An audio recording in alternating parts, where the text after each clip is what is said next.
Thank you, darling. It's interesting how the truth can sometimes seem mite malleable, depending upon your point of view.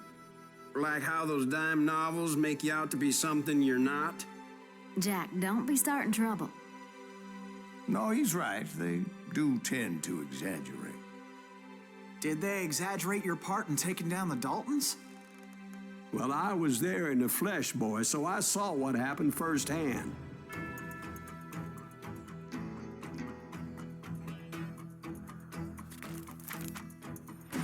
Those Daltons were lawmen once, before they all went bad, robbing banks and trains clear across the territory. Until Coffeeville, of course. I was one of the citizens who took up arms that day. Fighting on the side of the right? I did my best, sir. We all did.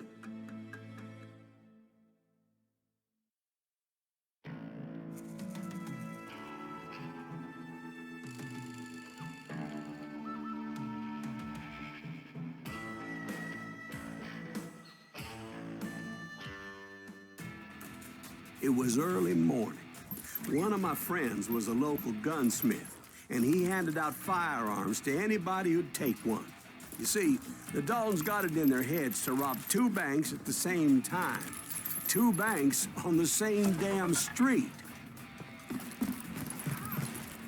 Story was Bob Dalton's girl was always riding him about how he had no ambition. Oh, you're nobody next to Jesse James, she'd say. Finally, the bastard took his brothers to Coffeeville just to shut her up. Well, the locals recognized the Daltons right off. Before they could get away, half the town took up arms to defend their property. We got us a hero. Put some holes in him.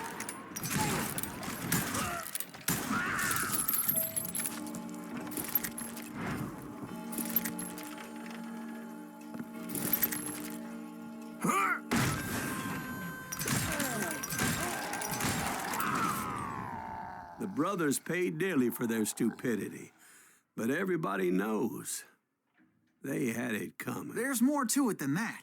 I read all about that day, so I know for a fact that it went down very differently. First of all, it was high noon. A posse of U.S. deputy marshals were on the rooftop across the street. Get ready, boys. They're gonna make a move. The lawmen had been tracking the Daltons for months. Now they finally had them dead to rights. Among them was a bounty hunter feared by many a lawbreaker. The marshals tried to get the Daltons to surrender. They'll give up eventually. We just gotta wait the son of bitches out. This bounty hunter knew that the brothers were far too proud to ever lay down their guns. We went in there alone to confront those criminals. One of the marshals shouted, "Where are you going? Are you crazy?" Hey, where do you think you're going, dumbass? That rifle's mine. He saw a way to get around to the back of the bank.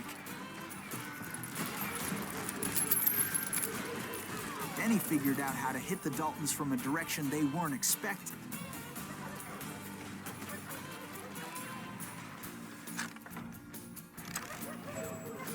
From above. Fortunately, a water tower was right there. A moment later, he was climbing up a steep ladder, laughing at danger as he did.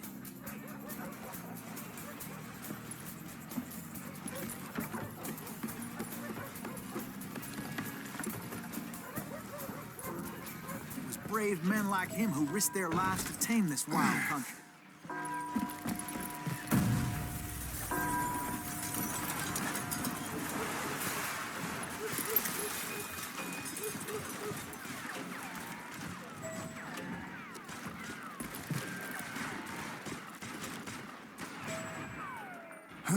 We've got company.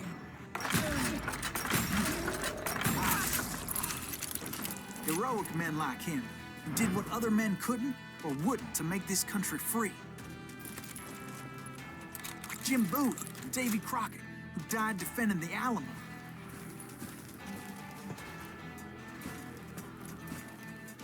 Is that Silas Greaves? Son of a bitch! You rude...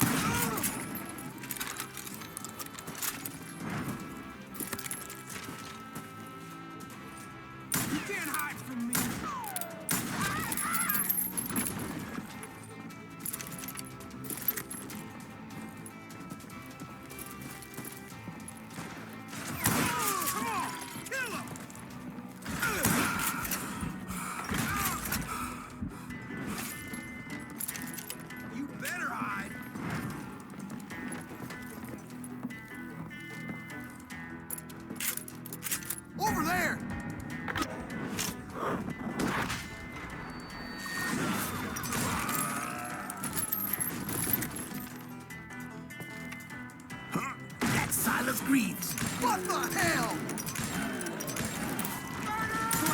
Blam! He came away victorious, taking down those thieving Daltons.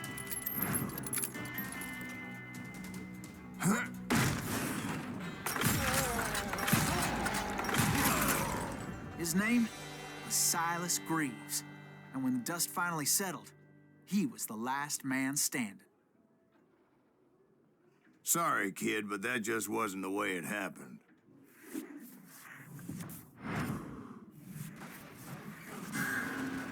It was early evening, not high noon.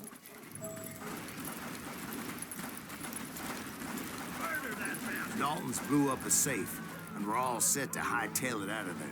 I was late to the party, and Coffeyville was already up in arms. Those pathetic deputies surrounding the bank were dropping like flies.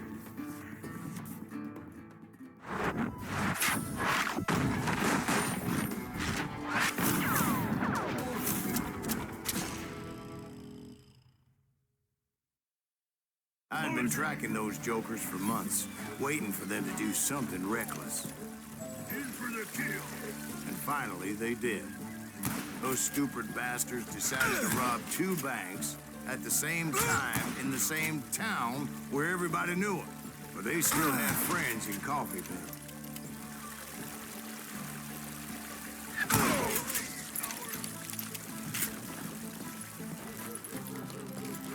Waste your bullets. Go ahead.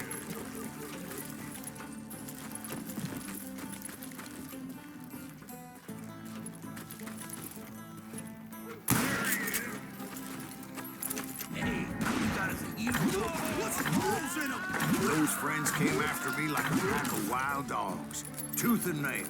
They were coming at me from all directions. I caught sight of the Daltons running with the money and didn't want to lose them. Problem was, they knew the town better than I did.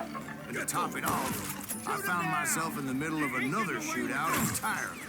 Did the Daltons pull up in somebody's house? Oh, it was the Smiths, I believe. They were cousins of the Daltons. They were shooting at the Browns, who were shooting at the Daltons, which wasn't any surprise, because those 2 families have been feuding forever. And since the Joneses are related to the Browns, they shot at the Smiths, pissing off the Heimhoffers, whose daughter recently married a Smith. Well, bullets were flying every which way as all the old feuds in Kansas caught fire all at once. There was a hell of a lot of pissed off people in Coffeyville that day. But that's just the way life is sometimes. Shit happens.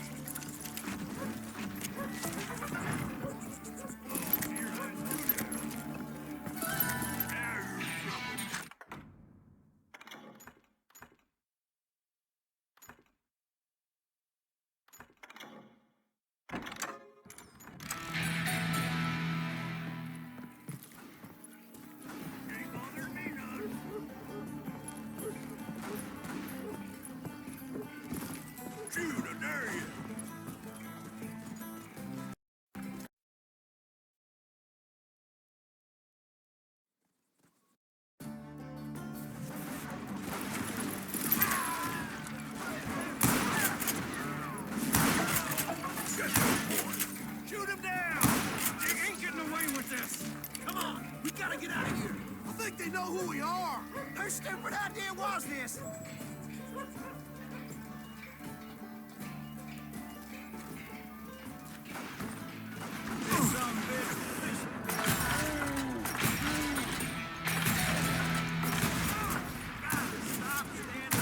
There was a hell of a lot of pissed off people in Coffeyville that day.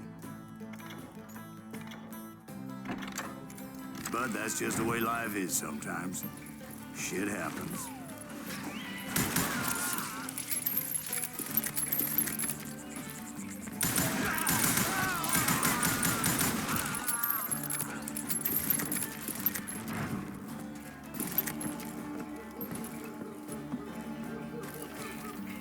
The Dalton boys knew I would never give up. Those Daltons weren't the sharpest knives in the drawer, but they always stood together.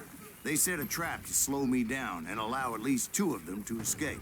The 3rd brother stayed behind to plant me, just in case that trap of theirs didn't work.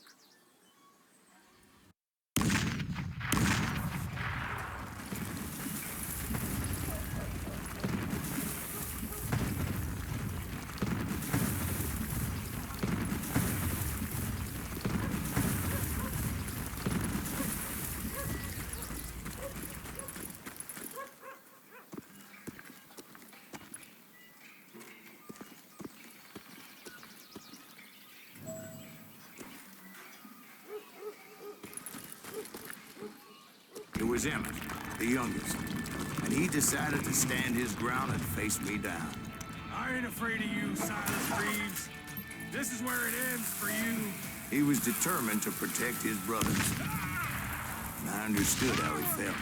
Taking me on all by his lonesome wasn't exactly a recipe for a long life.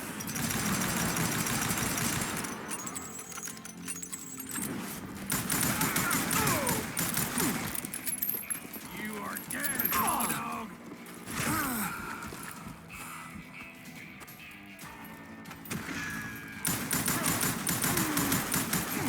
I'm gonna tear you apart.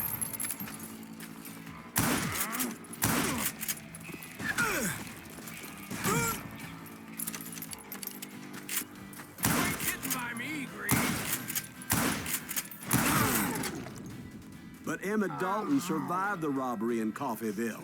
He's the only Dalton who did. They say he was shot 23 times. Well, Dwight, who do you think put all those damn holes in him?